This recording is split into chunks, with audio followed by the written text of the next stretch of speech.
தலைப்புச் செய்தி. தமிழ்நாட்டில் கனமழை காரணமாக கடந்த 16ஆம் தேதி முதல் 20ஆம் தேதி வரை 11 பேர் உயிரிழந்திருப்பதாக தமிழ்நாடு பேரிடர் மேலாண்மை துறை அறிக்கை வெளியிட்டிருக்கிறது.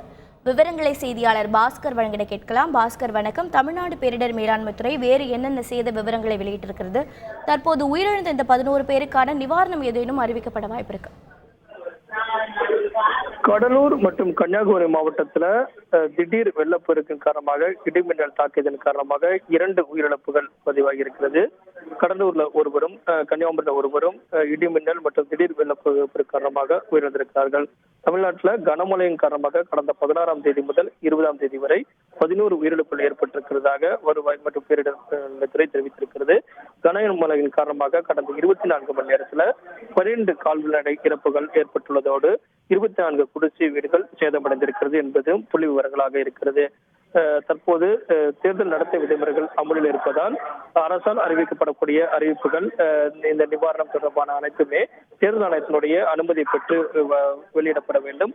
அந்த வகையில உயிரிழந்தவர்களுக்கு இழப்பீடு தொகை வழங்குவதற்குள்ள நடவடிக்கையை தமிழக அரசு மேற்கொண்டிருக்கிறது. இதன் காரணமாக தேர்தல் ஆணையத்தினுடைய அனுமதியை பெற்று அதற்குண்டான நடவடிக்கையில தமிழக அரசு ஈடுபடும்.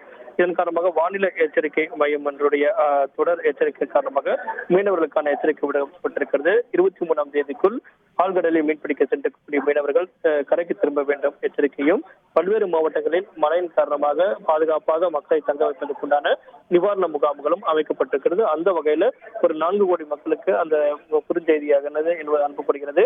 எங்கெல்லாம் மழை பெய்யும், மக்கள் எவ்வாறு பாதுகாப்பாக இருக்க வேண்டும் என்பது குறித்தான தகவல்கள் தொடர்ந்து அனுப்பும் பணியில வருவாய் மற்றும் பேரிடர் மேலாண்மை துறை மேற்கொண்டு வருகிறது. அதற்கான பணிகளில்